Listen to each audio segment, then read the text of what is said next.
Halo Infiners, kembali lagi bersama saya Ridwan Anda. Nah, di sini kita akan belajar mengenai CSS. Nah, jadi apa itu CSS dan kita akan belajar konsep dasar dari CSS.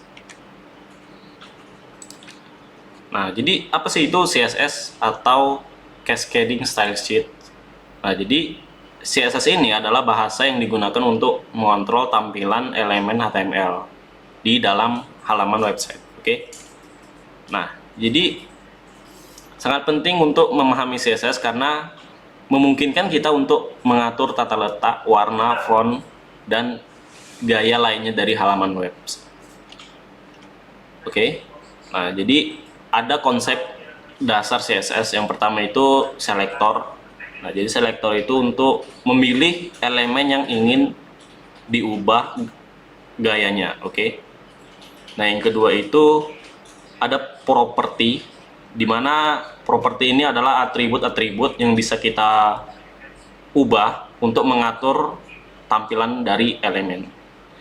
Nah, yang ketiga itu ada nilai. Nilai ini diberikan kepada properti untuk mengubah gaya elemen. Nah, jadi ketiga konsep ini akan berkolerasi dengan CSS, oke?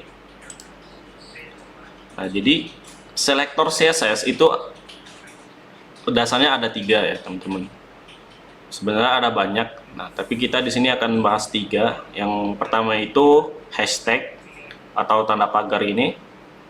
Ini digunakan untuk menyeleksi elemen berdasarkan ID. Oke. Yang kedua itu ada titik. Nah, titik ini digunakan untuk menyeleksi elemen berdasarkan kelas dari elemen tersebut. Nah, yang ketiga itu elemen. Elemennya itu digunakan untuk menyeleksi semua elemen yang ada di HTML kita. Oke. Nah, ini adalah contoh penggunaan CSS. Yang pertama itu kita ingin mengubah warna teks. Ya, nah, di sini ada dokumen HTML. Di sini ada H3. Nah, cara untuk meletakkan CSS di dalam HTML itu kita bisa menggunakan atribut style. Oke. Nah, di atribut style ini kita meletakkan yang namanya properti ya. Nah, di sini adalah propertinya. Oke. Nah, lalu tomato ini adalah value dari properti. Nah, jadi warna dari elemen H3 ini itu akan berwarna tomato ya. Tomato itu maksudnya warna seperti tomat ya, agak kemerahan dan keorenan gitu. Nah, contohnya itu outputnya ada di sini ya. Belajar CSS, oke. Nah, warnanya sesuai dengan warna seperti itu, warna tomat, oke. Nah, yang kedua itu ada paragraf. Kita kasih style, warna teksnya itu Dodger blue ya.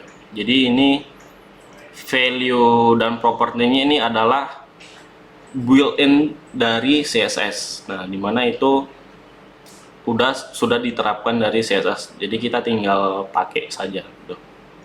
Nah, Dodger blue itu dia warnanya seperti warna biru ya. Walaupun belum secara detail ini mirip warna biru ya. Tapi ini namanya Dodger blue, oke. Nah, contoh kedua itu kita untuk mengubah font. Ya, ini kita ada halaman HTML-nya. Nah, tapi di sini kita menggunakan text style di dalam HTML. Nah, jadi ada beberapa cara untuk memasukkan CSS di dalam HTML ya. Nah, di sini kita menggunakan text style. Yang mana di sini di elemen HTML ini kita tidak lagi menggunakan atribut style. Kita akan meletakkan stylenya itu di dalam tag style ini, oke? Nah, di sini teman-teman bisa lihat di sini ada titik ya, titik P1, di mana ini adalah untuk menyeleksi kelas dari elemen, oke? Maksudnya apa? Maksudnya ini titik P1 itu dia akan mencari elemen HTML mana yang kelasnya itu sama dengan P1. Contohnya ini. Nah, ini dia. P paragraf, elemen paragraf ini mempunyai kelas namanya P1. Nah, dengan menyeleksi seperti ini, CSS bakal tahu, oh ini untuk elemen yang ini gitu, P1. Makanya ketika P1 itu, ini kita buka, ini namanya pengimplementasian tag, pengimplementasikan. Nah, ini kita mendeklarasikan properti dan value dari CSS. Kira-kira seperti ini. Nah, ini kita mendeklarasikan properti dan value dari CSS menggunakan kurung kurawal, oke? Nah, propertinya apa? Propertinya itu font family, di mana font family itu untuk mengubah font sesuai dengan nama font, ya. Jadi contohnya di value-nya itu kita menggunakan Times New Roman, yang mana ketika kita lihat outputnya di sini, P-nya itu menggunakan font family Times New Roman, ya. Walaupun di sini belum nampak perbedaannya, tapi kita udah mendefinisikan bahwa elemen P ini dia menggunakan Times New Roman. Nah, kira-kira seperti itu. Nah, lalu contoh ketiga itu ada mengatur ukuran teks, ya. Nah, di sini seperti biasa kita deklarasikan dulu.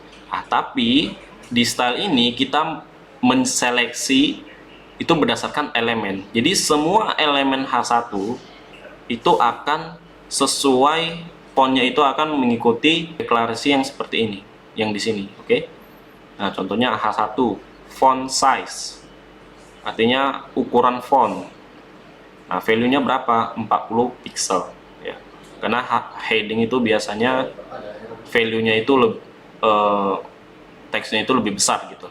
Jadi setiap kita buat elemen H1 di dalam dokumen HTML ini, fontnya itu akan sesuai dengan CSS yang ada di sini, H1 font size 40 pixel.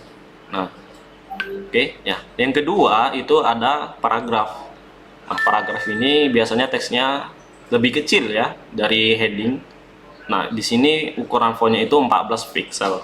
Nah, jadi setiap elemen yang elemen P atau elemen paragraf itu fontnya akan menjadi 14 pixel gitu. Nah, kira-kira outputnya seperti ini. Jadi H1 itu ukuran fontnya 14 pixel dan paragraf itu ukurannya 14 pixel. Nah, oke, mungkin segitu aja ya pengenalan dan konsep dasar dari CSS. Next, kita akan membahas tentang styling menggunakan CSS. Stay tuned and see you on the next video.